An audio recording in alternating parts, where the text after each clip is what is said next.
Clearly it's murder. What can I do to help?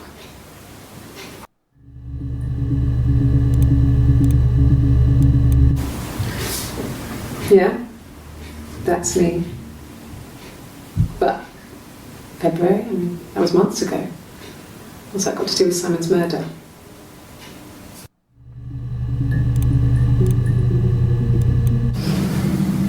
I didn't murder Simon. You've got it wrong. You've got the wrong person.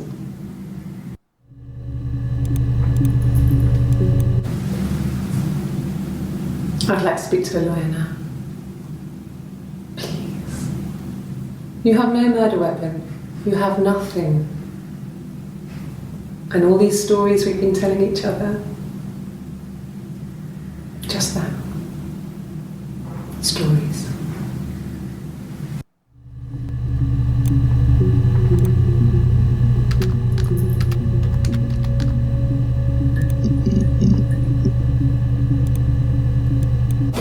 Well, I don't know. I probably had to pop out and get something, that's why I was speeding. And that wouldn't have been noted on my timesheet. But I really can't remember back to February.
Simon Smith. He works at Ernst Brothers Glass. They do windows, all kinds of glass. Simon does the more special work, mirror making, feature windows, artistic things, really beautiful things.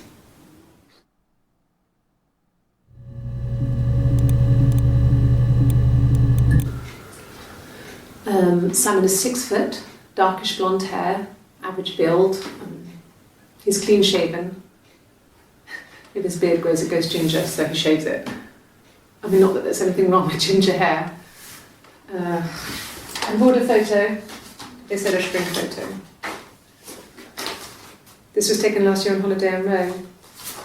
It's the best one I have.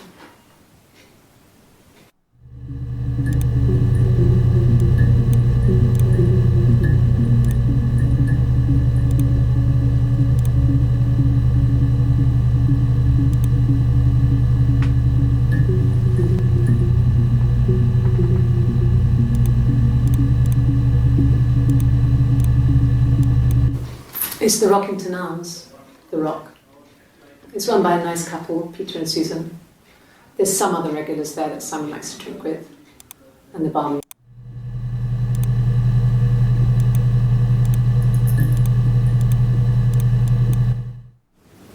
Yes, there's an Amstrad one. No one uses it for very much. There's a printer so you can write letters on it. Simon sometimes plays games, climb the tower, save.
Well, I don't know. I probably had to pop out and get something, that's why I was speeding. And that wouldn't have been noted on my timesheet. But I really can't remember back to February.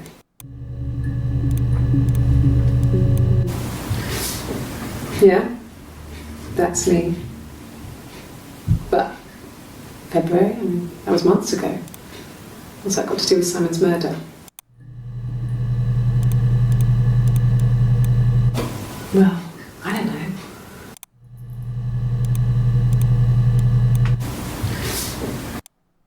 What's that got to do with Simon's murder?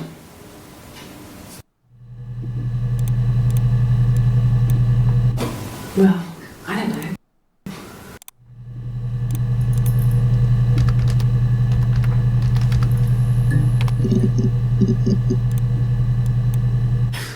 You must be desperate for leads if you're getting hung up over 6-month-old speeding tickets.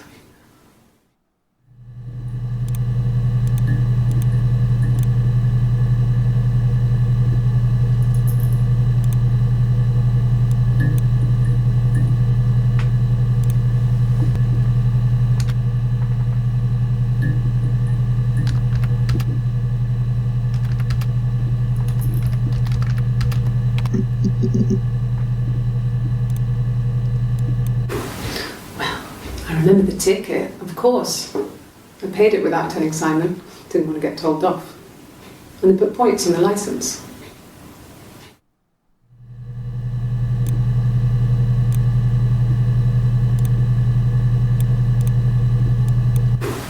Well, I remember the ticket, of course. Simon, without telling Simon. Didn't want to get told off. And they put points on the licence.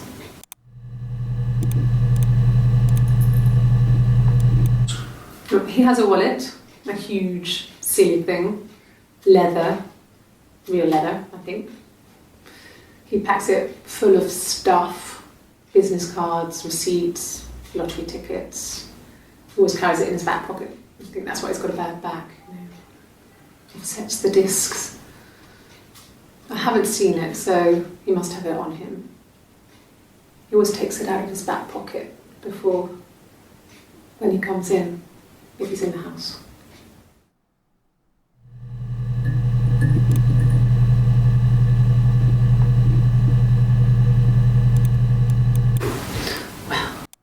What's on the licence?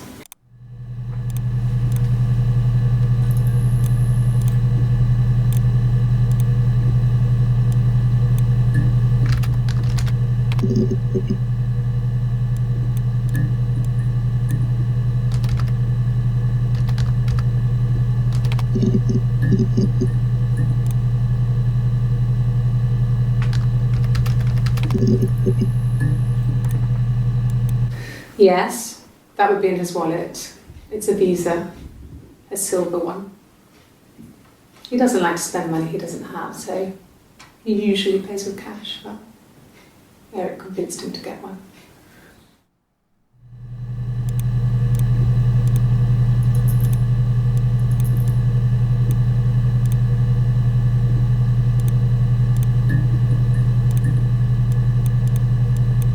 Yes, it's a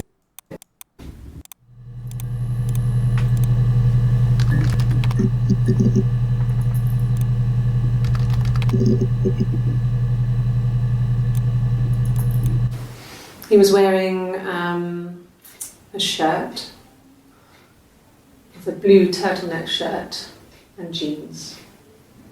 He has a watch, it's a really nice one. That was a gift from his boss, Eric. He had his coat, a long grey duffel coat, like Paddington Bear. He would have taken that with him, it's not in the house.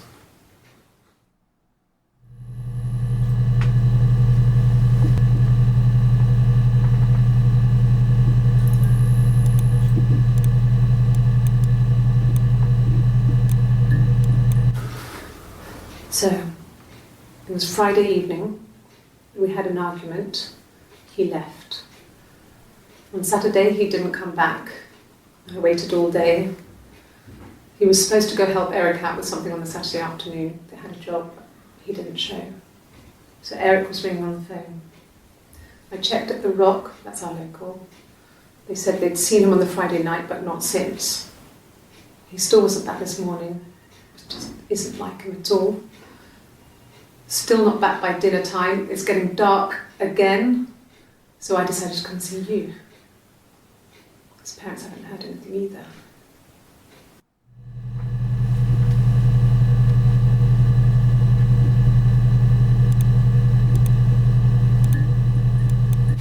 Yes, there's a car that we share, a Cavalier, and a van he uses for work. It's owned by Eric, but we look after it. Both of them are there now, parked in the street. I'm not sure about the keys for the van. I can look for you when I get back.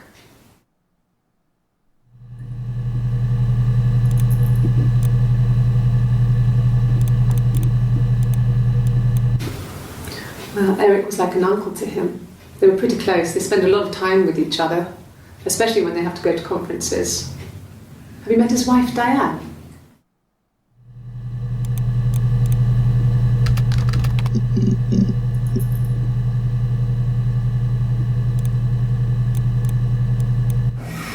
Simon and Eric arguing? No, I can't imagine they'd be arguing. And they get on so well. Unless it was something to do with work. Maybe Simon was being too much of a perfectionist. But I don't know. You should ask Diane. I mean, not really. He would go to the pub. He had his drinking buddies there, but no one ever really came back to the house. Sometimes Eric, his boss, and his wife would come over for dinner. That would be us returning the favour.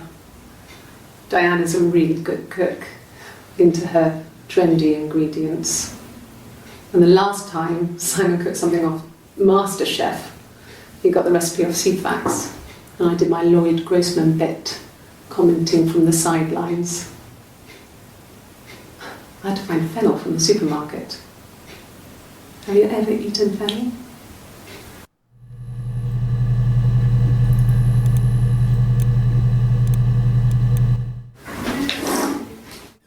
Yeah, that's Simon's watch. It was a gift from Eric. He got it this year. It was a wedding anniversary gift. Steel. It would have been Diane who chose it. She has really nice taste. That time You must eliminate me. I was in Glasgow then.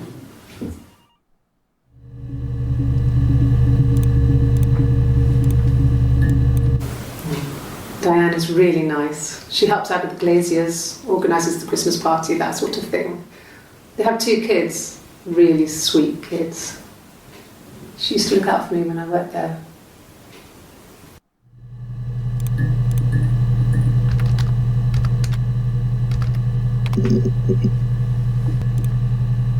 So I got in the car and I drove. And just kept driving north. Just kept going, just wanted to get as far away as I could. When I finally stopped, I was all the way up in Glasgow. I was so tired. I just had to sleep.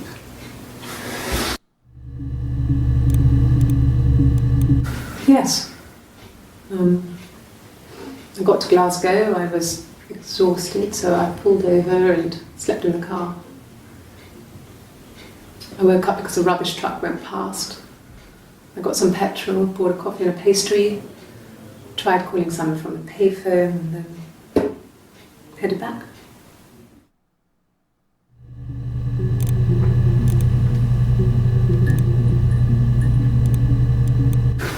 No, I don't think so.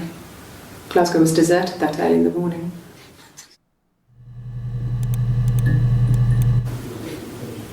When I arrived in Glasgow, I was exhausted. The streets were empty. I was driving badly. And I hit a taxi. Not a big crash, just paintwork. The guy was so pissed off because I didn't have a driving license on me. But when I told him I was pregnant, he made sure I got to the hospital so they could check me out. It was fine. The hospital must have details when I was looked at. There's a scratch on the car.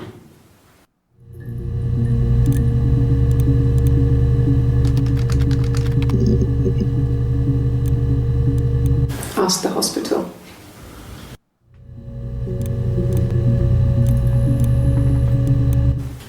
I don't see how it's hard. We've established I was in Glasgow when he was killed.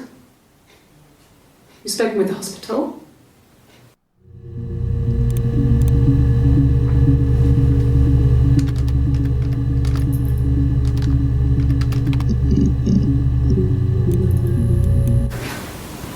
I got pregnant. Both our parents had a big powwow. We weren't even in the room. And they decided we should get married.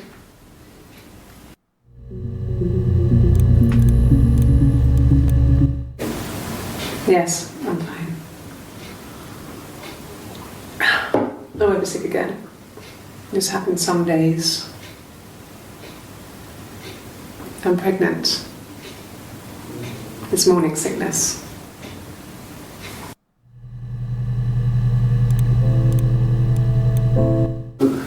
No. Well, yes.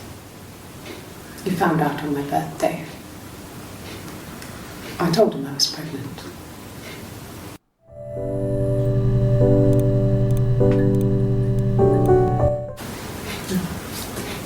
It's Rapunzel. The story starts when she's born. Mother Gothel, a witch, takes Rapunzel from her parents and keeps her locked up in this tower. Rapunzel gets pregnant by the prince, and Mother Gothel is furious, so she cuts off her hair and throws it. Actually, her hair's already short here, so that's already happened. So she throws her into the wilderness, and Rapunzel is reunited with the prince, who's blind. But she kills him with her tears, and so it's a happy ending. Is that too much?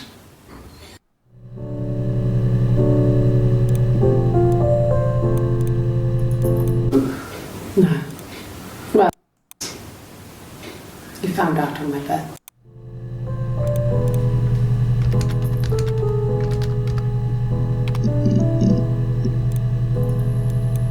Yes, that's my birthday. Not one of the big ones, but I guess you can see that.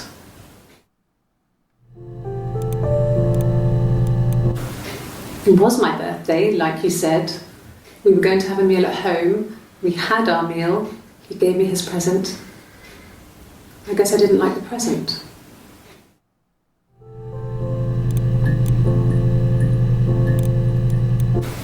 From when I woke up. Okay. I woke up, Simon was already up and he made me birthday breakfast of Eggs Benedict. We both had to go to work, so we saved presents till later. I got to work, had some birthday cake, children sang me happy birthday, then I came home. The birthday meal was a takeaway, and Simon gave me his present, which I didn't mind. And after that, we talked about the baby. It turned into a big argument. Simon left. I was furious.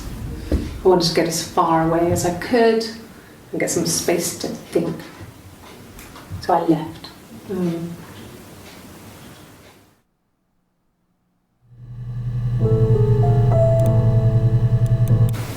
From when I woke up. Okay.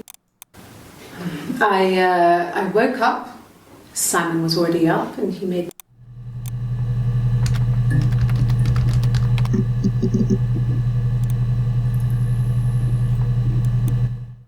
No. I think he spoke to Helen. She said he was upset about her argument, but I'm not sure what else he said. He likes Helen. He likes blondes.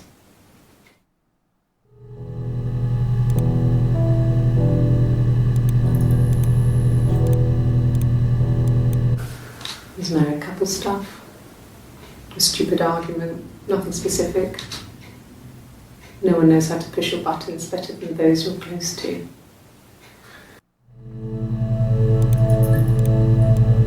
No. I mean, yes, we have arguments, but he never runs off. He always comes back, we make up. It's always that way. Yes. He left after the argument. It was about 8 o'clock.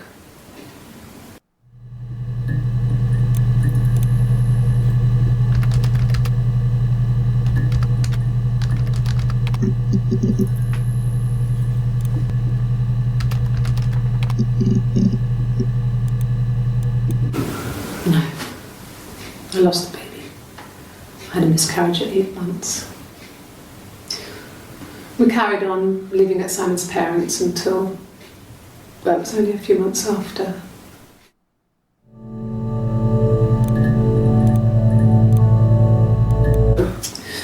I think when I drove back it was about 8 or something. And I got back to the house about 3.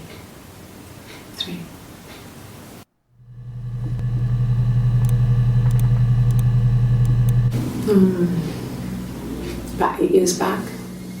It was a present to myself. I shouldn't even be drinking coffee with the baby. It's been hard trying to give it up. I think they say you can have 1 cup.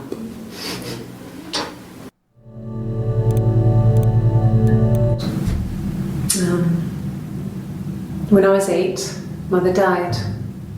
She slipped down the stairs. It was an accident. I had read a diary at that point and I knew she wasn't my real mother. So I burned the diary that day and I left. Walked out and across the street.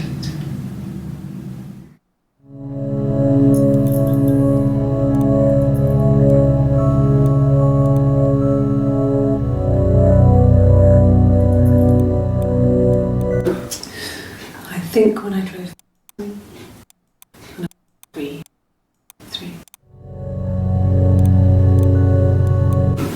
No.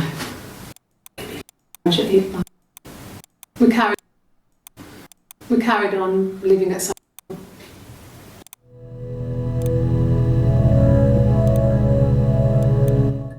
No. I think it's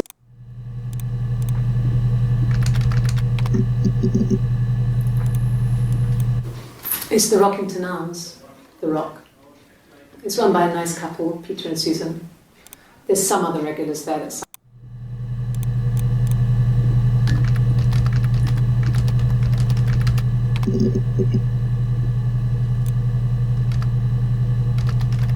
Then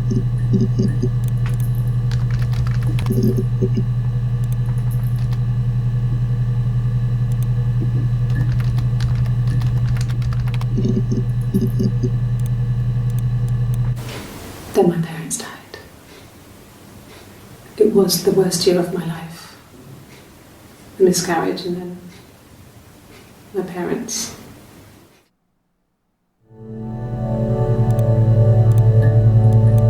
Yeah. They'd gone to bed feeling ill, thinking it was flu or something. The neighbour called me, I had to use my key to let them in. We found them dead in their bed.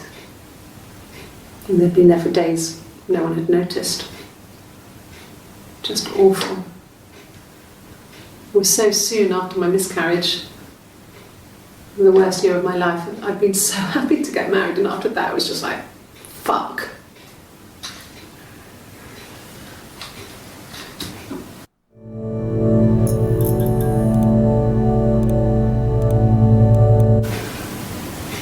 Yeah.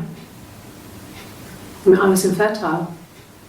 Thought I was. They told me I was infertile after the miscarriage because of complications.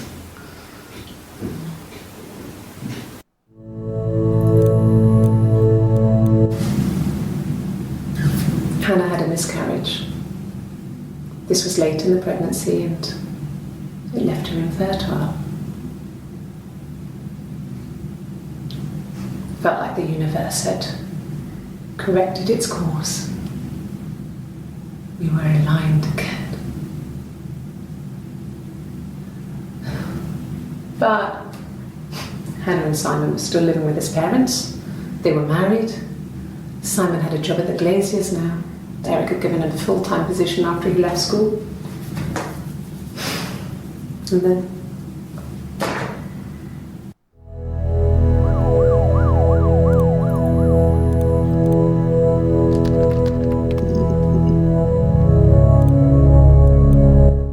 my name is Hannah, H-A-N-N-A-H. It's a palindrome. It reads the same backwards as forwards. It doesn't work if you mirror it though, it's not quite symmetrical, but well, I mean, you get the idea. Sorry.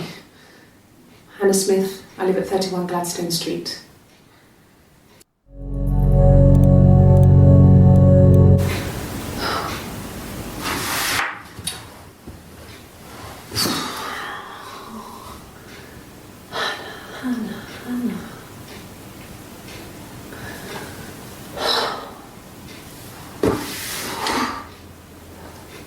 What are you doing talking about Eve?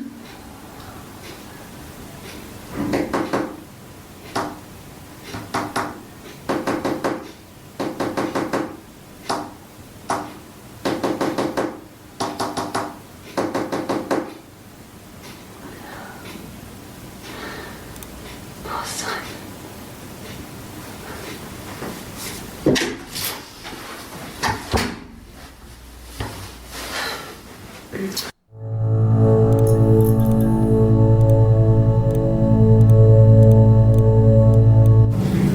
Yes, my name is Hannah Smith. Oh, shit. Sorry.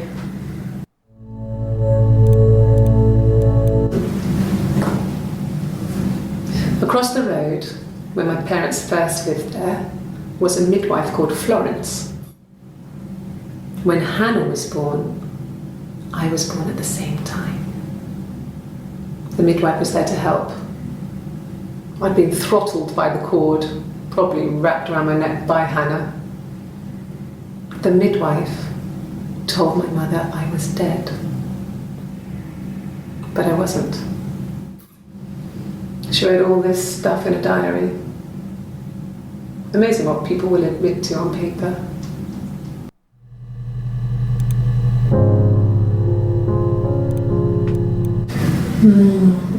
She recognized me from the window. She told me to come inside, and she hid me. They had made the attic into a place where Hannah could play. There was a dollhouse. She hid me up there. No one else ever went into the attic. It was her place.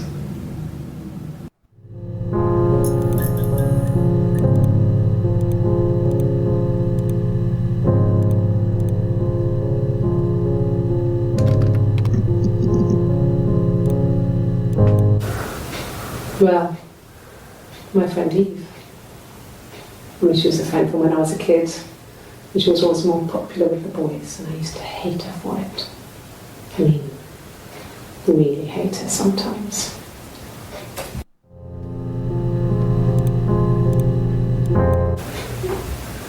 Yes, we'd fight. We fought on the beach once, and I held Eve's head underwater. There was no one else around. It was at the far end of the beach, and I held her head under, and I kept it under.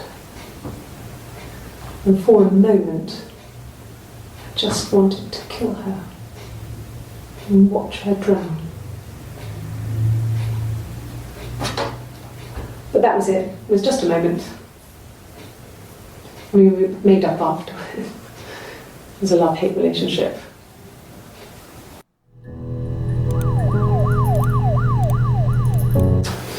A police station.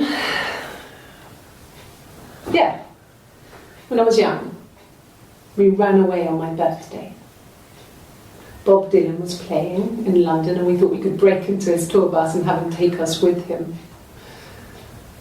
The taxi driver we paid to drop us off, I mean, we'd saved money, pinched a bit here and there to pay for the fare. He was suspicious because we were so young, so he told the police.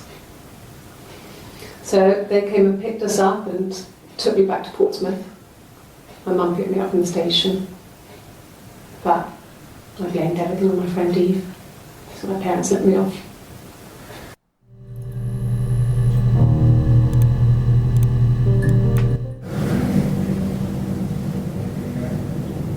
My mother called me Eve.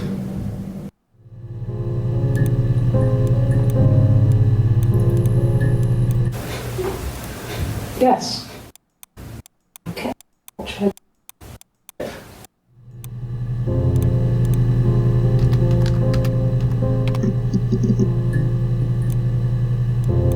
Yes. I inherited it from my parents, so it made sense to move back. Me and Simon. Felt like going back to old ways before the pregnancy. Reminded me of being a girl, a dollhouse in the attic, old things. We didn't sleep in my parents' bedroom for a long time. We decorated it as soon as we moved in, but it was another year before we started sleeping there.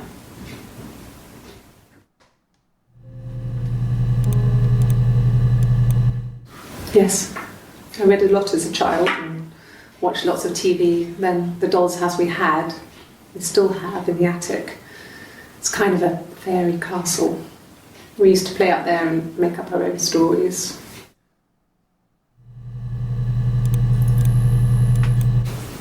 Could the hairs have come from somewhere else? I mean, could they... We have a lot of dolls in the attic. There's a Rapunzel doll with long blonde hair. Could they have come from there?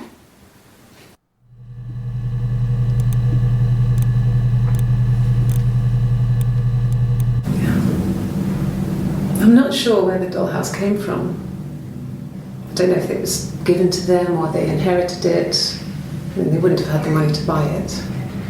It was so huge. It must have been taken up to the attic in parts and then reassembled up there. It's a beautiful thing. Wallpaper to scale, little furniture, the lights work, mirrors, beds, big duvets and pillows. We spent hours and hours playing in it, invented all these characters and families who lived there. We wrote paperwork from them all, passports, diaries, gave them all really elaborate stories. Once, a moth got trapped in there. We'd left a light on. It was making the most horrendous noise. We tried to kill it, but it was tough. We ended up crushing it under a copy of the Arabian Nights.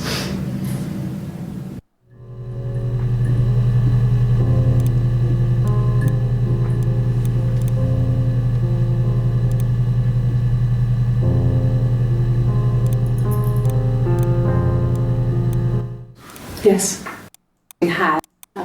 It's kind of... We used to play up there and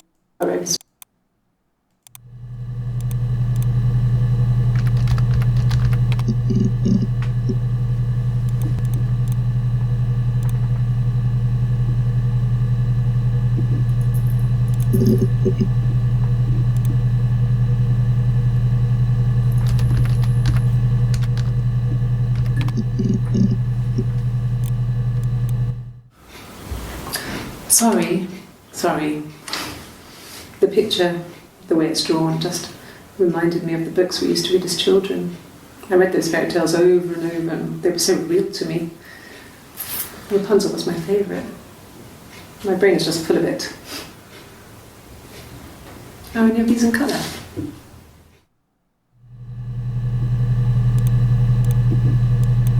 And the Glaziers.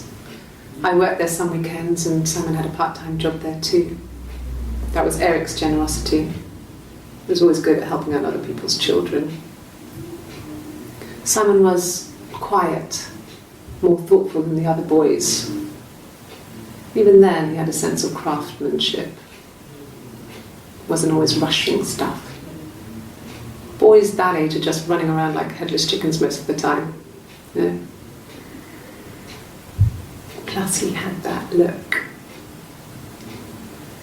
He looked like a fairy tale prince from one of my books.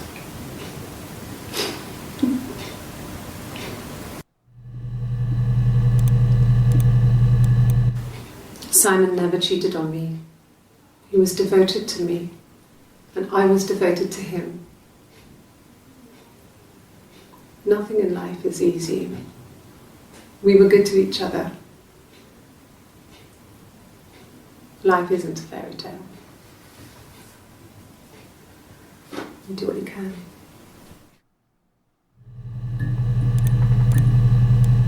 Well, she wasn't my real mother, but she raised me. Do you want to hear the story? It's a real life fairy tale.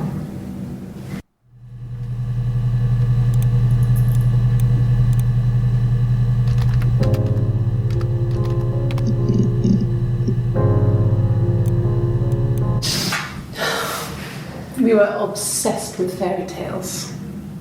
Not just the pretty ones, but the traditional ones. They were dark and real, bizarre and violent. Felt like life.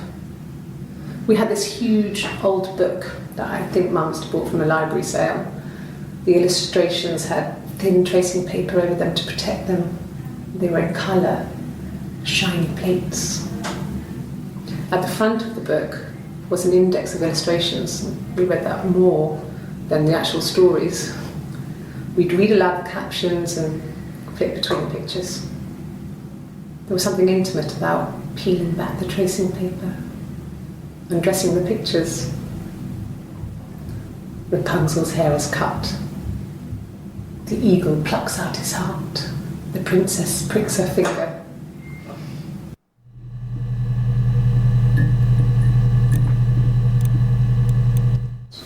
Did I pass? Sorry, I messed it up with all that Rapunzel stuff. Do you need me to do that card again?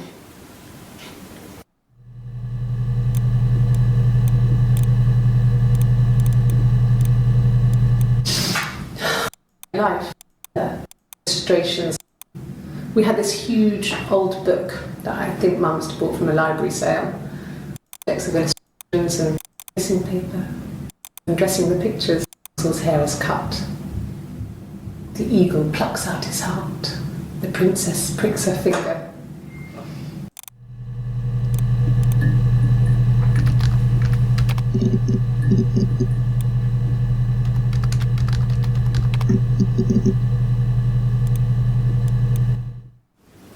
Yes, there's an Amstrad one. No one uses it for very much. There's a printer so you can write letters on it. Simon sometimes plays games, you know, climb the tower, save the princess, that kind of thing.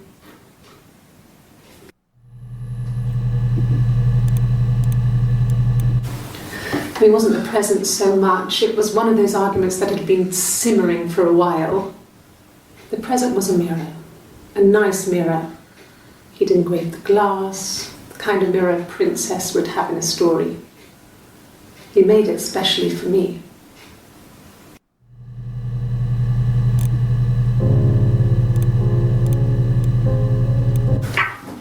Let me see.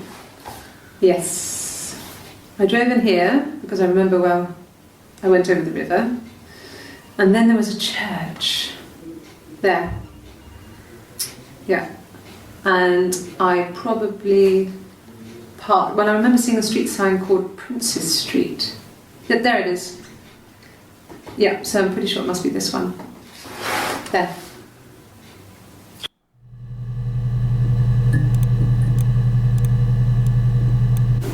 Yeah, we were 17. It was a nice wedding, people said. Simon looked very handsome in the photos.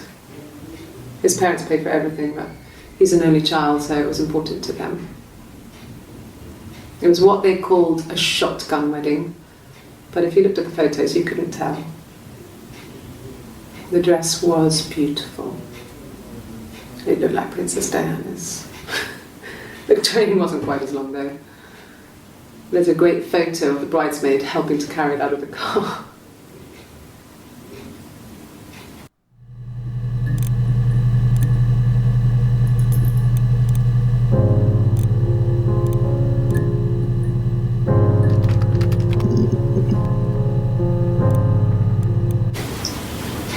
Okay, you got me. I'll confess. We were there.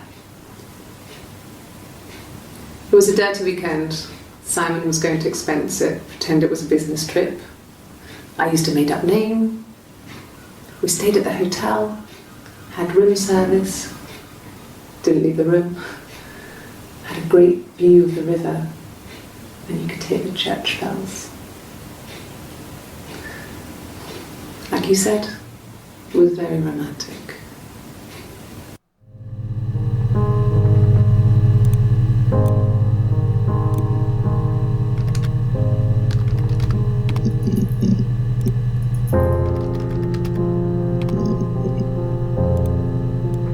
No, I was 15, Carl was older, 17 I think. I was really into him, regardless of how he actually behaved. Lots of drunken teenage sex. We did it in a church once. It's stupid. So he got tired of us and we split up after about 6 months. It was sad, but those early experiences, they help you realise who's really important to you, you know? Family.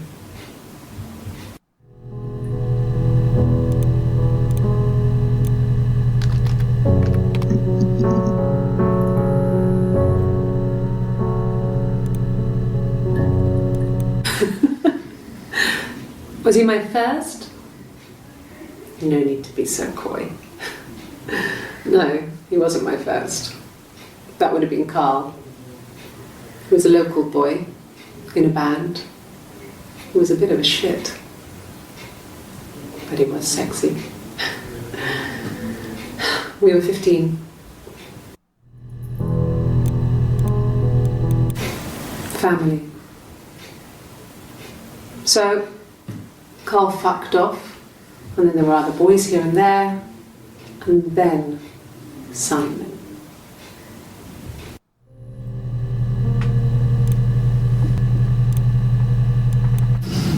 Differences? She's a better driver than me. She passed the test for us. I tried to take it and nearly crashed the car. Learned that you can't rely on confidence to get you through everything. She is the shy one. She was especially shy around boys. If Hannah liked a boy, I would have to pursue him. It was that way with Carl. Hannah met him first. She had such a crush. I let him take my virginity after a night that his band had played at. It got difficult. When I was with Carl, we would have sex, but Hannah couldn't let him see she was a virgin. She had lots of excuses. After a while, we decided that I should take Hannah's virginity. It's not that different to a bruise, pulling a tooth, a graze. We used a hairbrush. After that, we took it in turns, though. I was always the one who seduced the boys. Until Simon.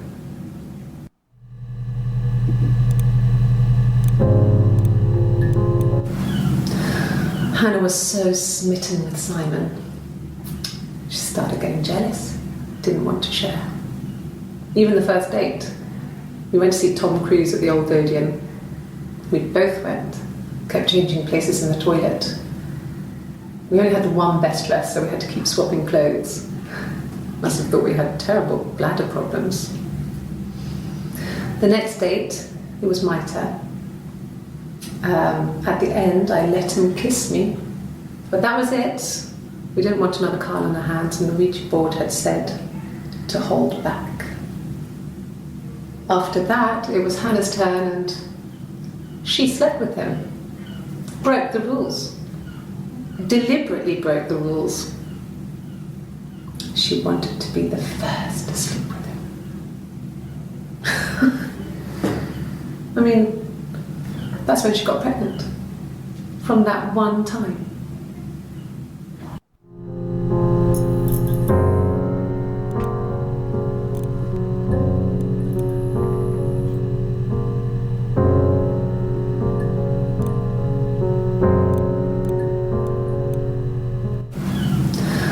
Hannah was so scared.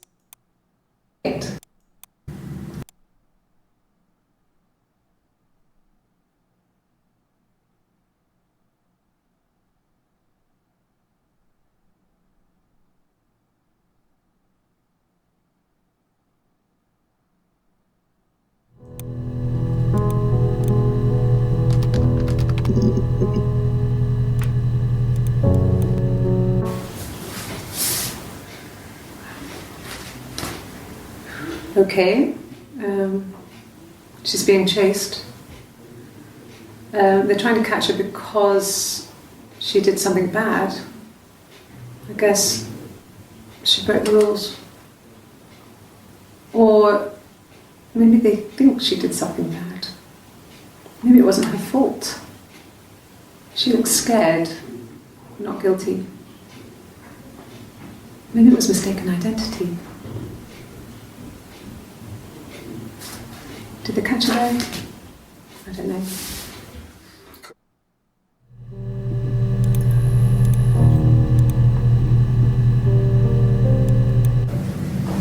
It just became our way of life.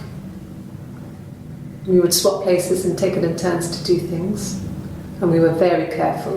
Whoever had been out that day would come back and write a detailed diary so that we were on the same page. We had a list of rules that said what we could and couldn't do in any given situation. It was exhaustive. We lived a second life through those rules. Rules for things that could only ever happen inside our imaginations. We would consider all the permutations of future events and agree rules to walk our way through them.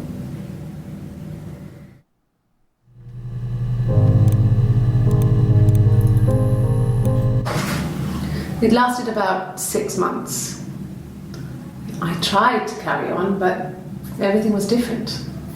Hannah insisted I not pretend to be her around Simon, let alone sleep with him. We didn't share him like the others. The rules had changed.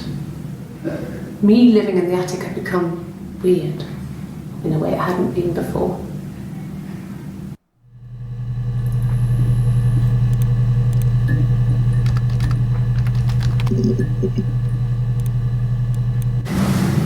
Florence raised me in her home. I never left it. She kept me out of sight. It wasn't odd for people to see a midwife with a baby, carrying in supplies, washing nappies, that sort of thing. I never knew any different. I grew up looking out of my window and seeing her across the road. I thought it was like a reflection in a mirror. She was me.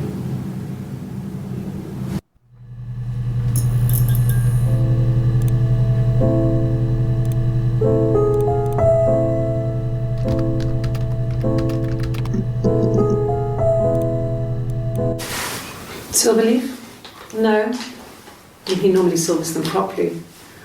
This mirror, it's supposed to look antique. The reflection isn't as good. It's the perfect mirror for someone who doesn't like to look at their own reflection.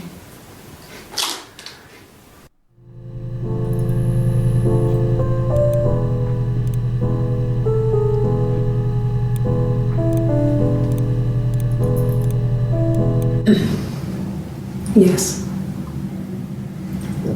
The first time we saw each other, it was strange. We both realised at the same moment, I think. We must have seen each other before, but there was this instant when we first realised it wasn't a reflection. The reflection was staring back. I think I was 5. It was my birthday. My reflection was wearing a party hat and waving. I knew what party hats were from books. And it suddenly occurred to me, today must be my birthday. I waved back and we just spent ages waving at each other and copying each other's movements.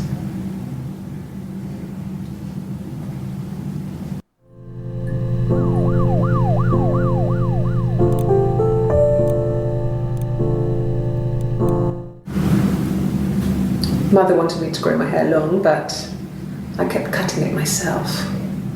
I wanted to look like my reflection. She always had short hair when she was little. Mother would hide the scissors, but I would find a way. Cut it with a bread knife, something like that. My reflection would always leave her house and go on adventures, but I never could. Mother taught me at home, and I had books and TV. Oh, TV was magical, but it was only on when it wanted to be, so I spent a lot of time reading books.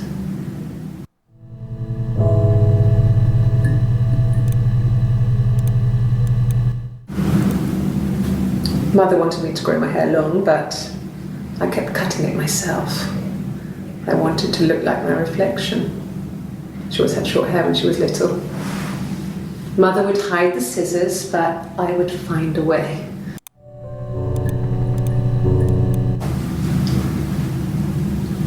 I wanted to see my reflection. I thought that if I touched her, something would happen. We would become one girl. The fairy tale was over, the witch was dead, and I'd be restored to my rightful place.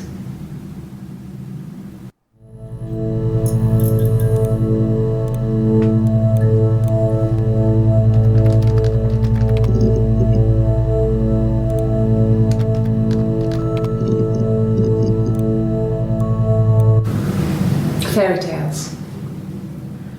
Stories about lost princesses, evil witches, magical mirrors and lost children. So you see, even before I knew the truth, I'd found it in those stories.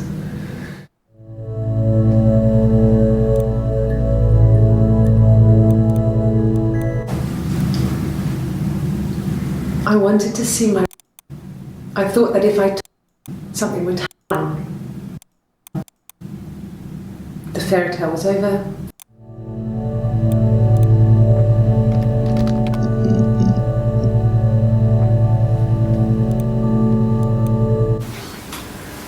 When you've been married for 10 years, stuff accumulates.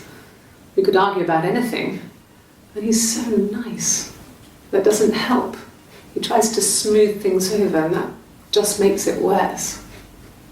We're both passive aggressive, so we never normally argue directly about anything.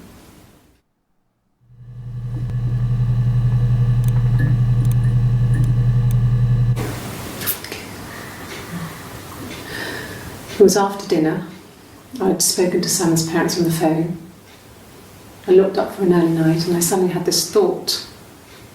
I think it was something his mum had said. she'd been speaking about old stuff, sad stuff, about when we lived there, about the baby. There's some boxes in the cellar, nursery stuff we never needed, and I never had the heart to throw out. And I suddenly remembered that when I'd looked down there the week before, those boxes, that pile was in the wrong place. I went cold all over. I went down there with a torch and went straight to the back, and that's when I saw the bin bags. Pulled them open, saw the body. I screamed, and that's when I called the police.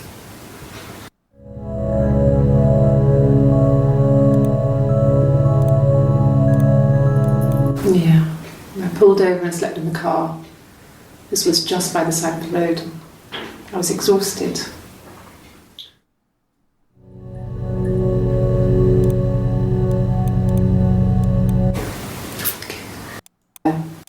Nursery stuff.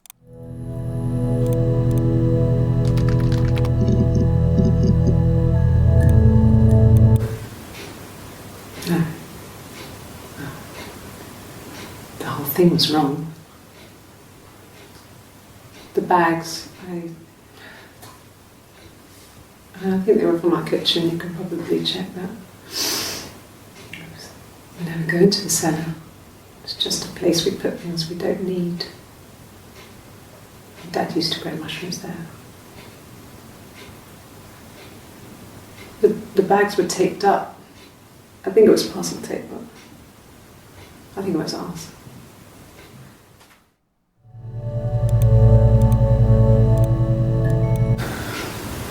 Well, fine, considering. I got back into the house today, and that was weird, knowing your people have been there through my things. It's like I've been burgled.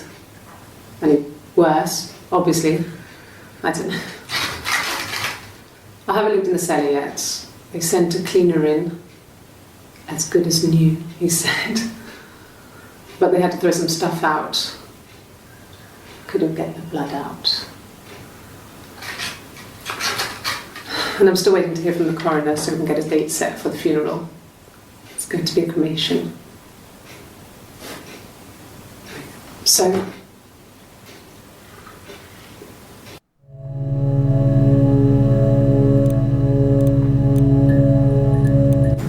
it happened very quickly. We hardly had to talk to each other. We agreed almost silently. The baby was what mattered. We'd help each other. We cleaned up. We bagged up the broken mirror, her clothes. They're gone. We took him down to the cellar. We had an alibi, and we wanted the body to be found later. We wanted to have suspicion on us, so we could then disprove it, rather than have it linger. Better to keep the body in the house than risk being seen with it. The watch, that was my touch, to make sure the alibi stuck.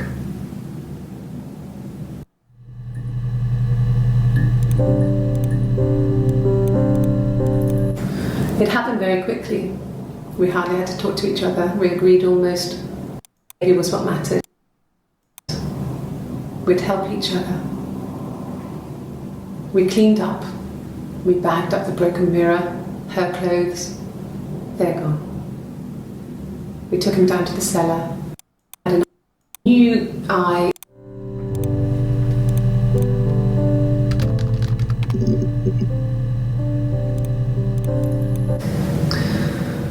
Florence was a warm, kind person. But she was broken, I guess. When I found her diary, I also found a biscuit tin with other stuff in it. Older papers, letters, that kind of thing. Her story wasn't there. I never really spoke to her about it. I was far too young to really understand, I guess. I just put it together later, once I was older.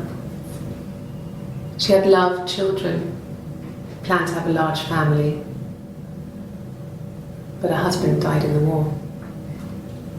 And that was back when you married for life. She never felt like she could marry again. Isn't that strange? She was a widow from her 20s. But, I mean, I guess it was different then. You know, you married for life and she felt she could never marry again. I guess it was harder, a war widow. One of the dead. I don't know, maybe there was more to it than that. I don't really know.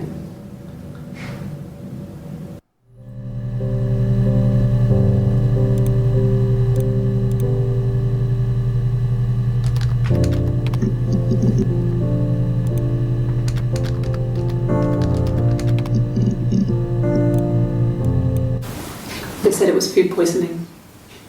There was something in the food they ate. My dad liked to pick mushrooms, grow them too. They said it was the mushrooms. It was hard to believe. Death caps. They have a skirt around the cap. My dad taught me that. But, I mean, the police had no reason to think it was suspicious. They lived alone. And no one had any reason to hurt them.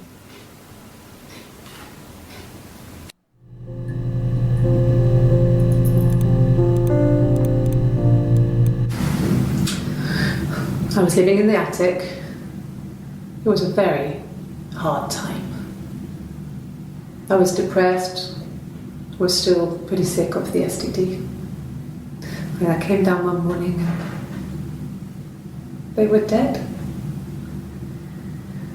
They were in bed and both had been sick. They'd thrown up a lot. And I'd slept through it.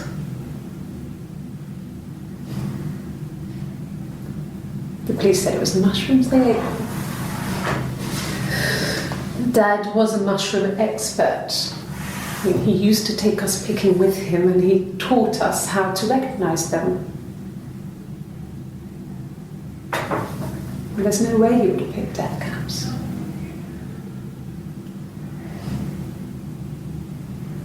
But the police believe that's what happened.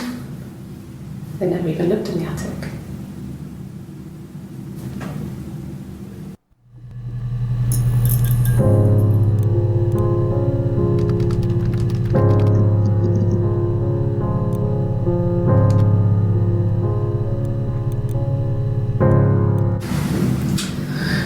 I was living in the attic.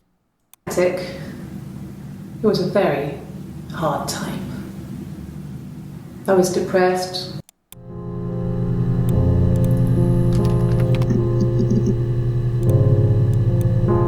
No.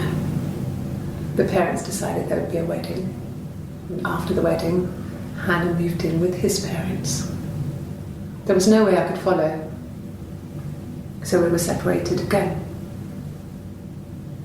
I stayed in the attic. It was hard.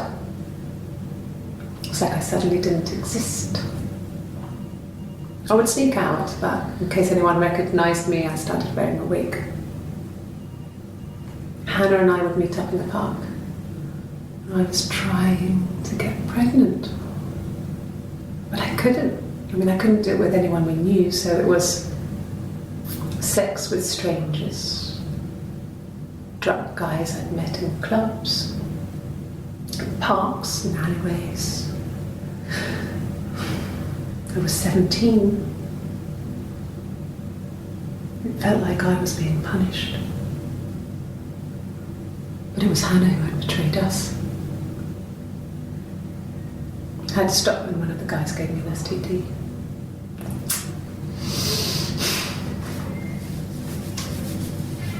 When we met up, it was disturbing. For the first time, my reflection, she didn't look like me. She was fatter, flushed. If anything, I was getting skinnier. found it hard to look sometimes. We talked about what to do. Was it time to become our own people? I mean, that seemed like the right thing to do, but neither of us wanted it. We agreed that her and Simon would get their own place as soon as possible, and then I could move in. And that was the plan.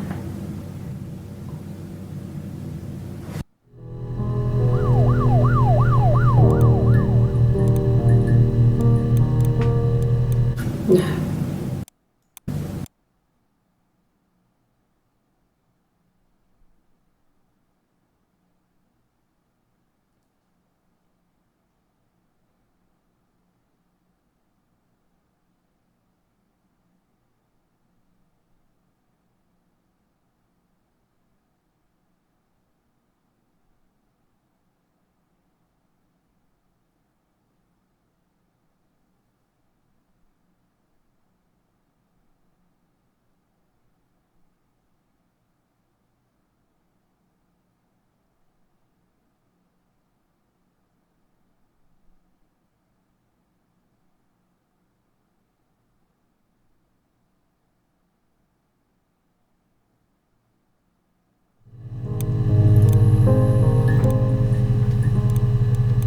No.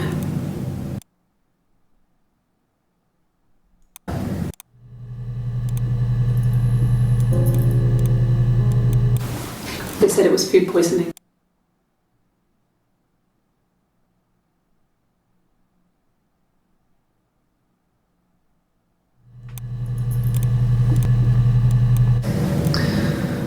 Florence,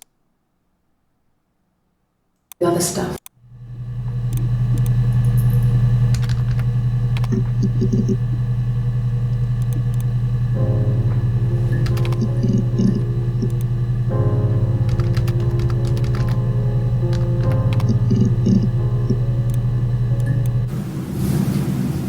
Her story is that she'd waited for him to come back. She put on my wig, some of my clothes, pretended to be me. They talked. She'd enjoyed being me. He said he wanted to be with me. Then he took out a present, another mirror, just like the one he'd given her earlier. That unique present. She went crazy, smashed the mirror. They argued, screamed. He hit her. So she grabbed a piece of the mirror and just swung it round. She cut his throat clean open. She'd only meant to scare him off.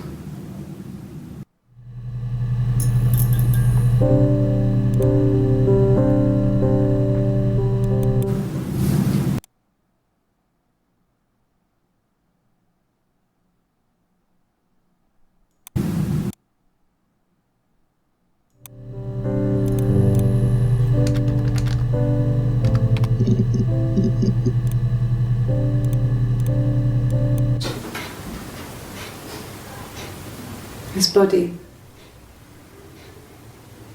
didn't look real. And his throat, it looked like his throat had been cut.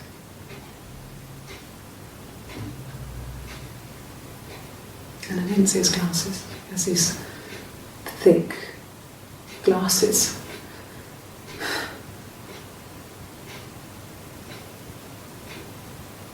He doesn't always wear.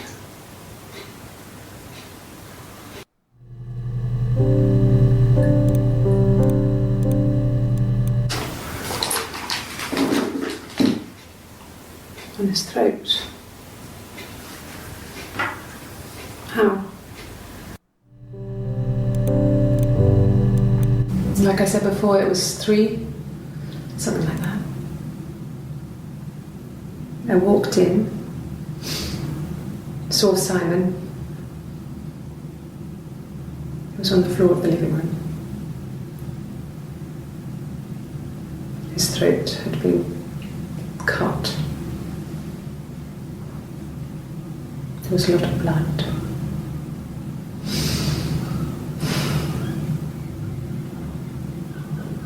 Yeah, he was dead.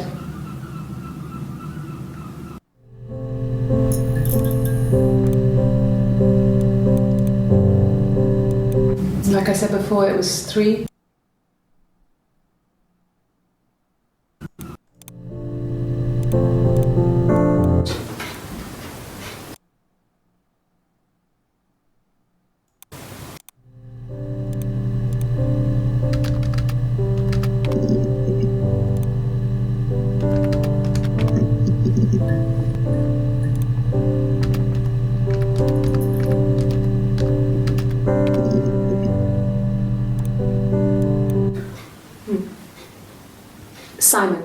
Simon Smith.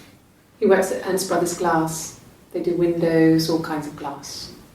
Simon does the more special work, mirror making, feature windows, artistic things, really beautiful things.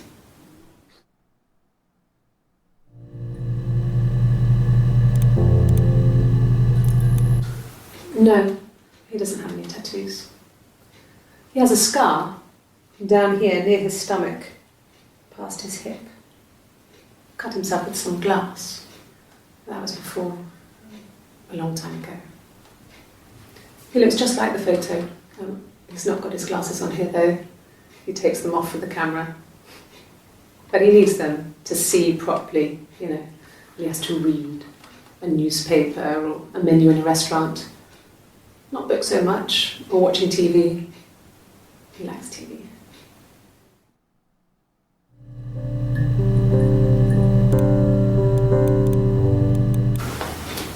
Look, on his clothes, that would make sense. He made it by hand. I mean, he brushes the silver onto the glass. It's not how they make mirrors these days. I mean, he made the mirror and he gave it to me.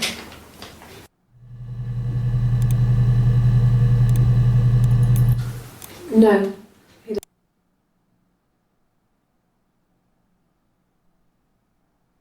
Down here near his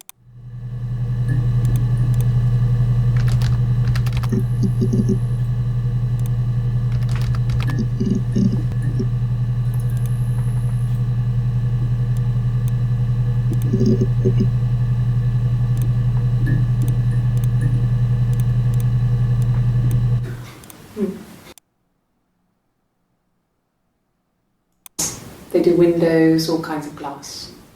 Simon does the more special. No.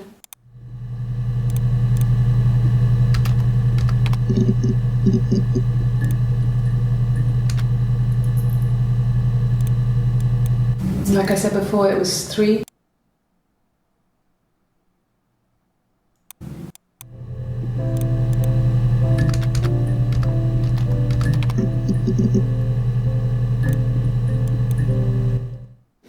Okay. I've given blood before. Do you need to take that for your records?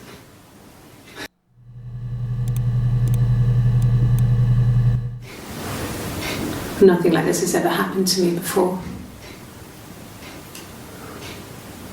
The blood. It's probably the worst thing that's ever happened to me.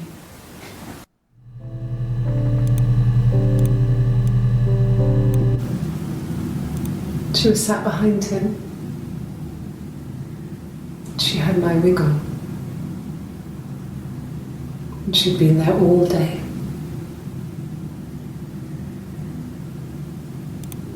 And she had blood on her.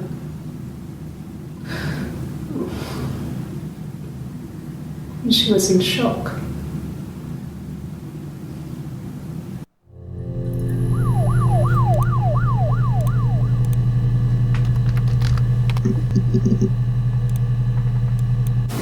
Yes. It was a shock to him. I mean, we never thought it was possible. I don't know what he... I mean, I hadn't decided whether to keep the baby. I wasn't really ready to talk to him about it.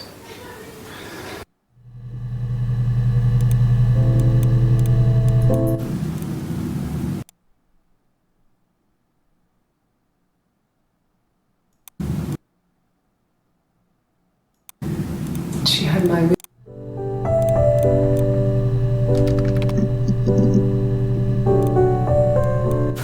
A wig? You mean, what type of wig?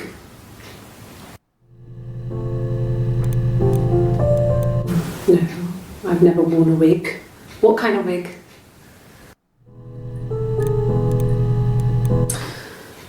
This other person doesn't exist. I don't know what the blonde wig is, but it could be anything. Have you looked at the cat flap?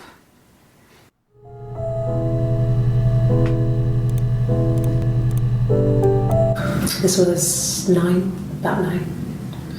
I went round and she was waiting for me. She was furious and so angry, the kind of anger you can only have towards yourself. We screamed at each other, argued, cried, we fought. I hit her back, left a bruise. I had my wig on from performing and she tore it off.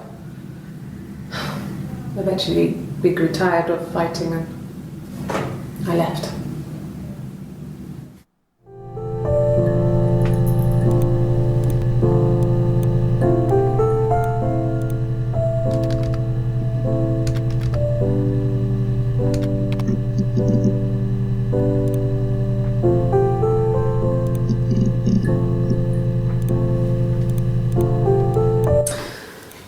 This other person, know what the blonde.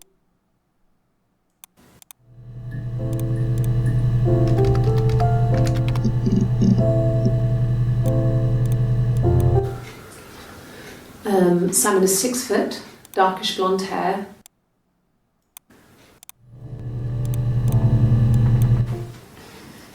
You want me to play something?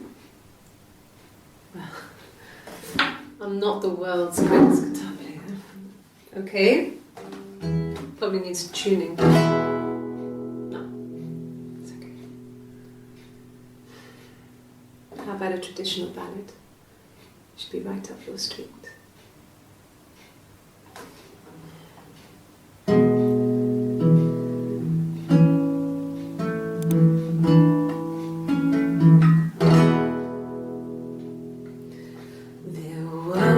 Two sisters came walking by the sea. Oh, the wind and the rain. The eldest one pushed the other one in. Oh, the dreadful wind and rain. See, they both had a love for the captain's son. Oh, the wind and the rain, but he only cared for the youngest one. Oh, the dreadful wind and rain. Oh, the eldest envied her sister fair. Oh, the wind and the rain, with a pretty little face and her long blonde hair. Oh, the dreadful wind and rain. So she pushed her in and held her down. Oh, the wind and the rain watched her as she slowly drowned. Oh, the dreadful wind and rain. Oh, she floated up and she floated down. Oh, the wind and the rain floated till a ship came by. Oh, the dreadful wind and rain.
When she went home, Salmon had a birthday tea waiting.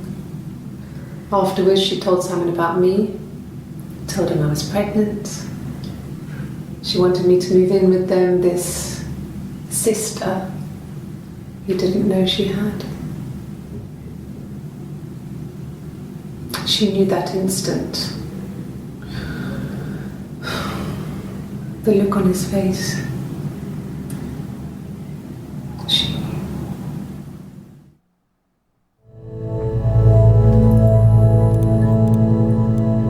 She sent him out the house, kicked him out, called me up, crying, and I went round. I guess I had a feeling I could hear something was wrong in her voice, but I wasn't sure what it was. She called me sister on the phone. She never calls me that.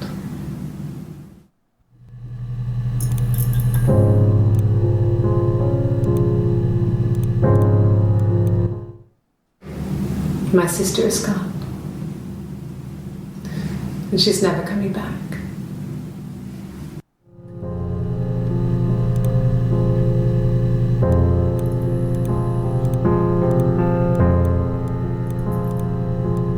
She sent him out the house. She never called. Kicked him out, called me up, crying. I could hear something was wrong in her voice, but I wasn't sure what it was. She called me sister on the phone. I could.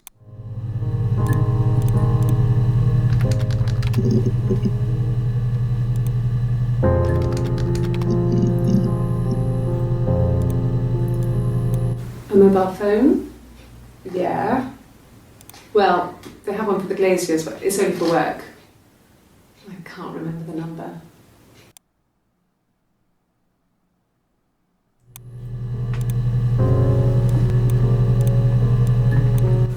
Sure. Yes, of course, if that would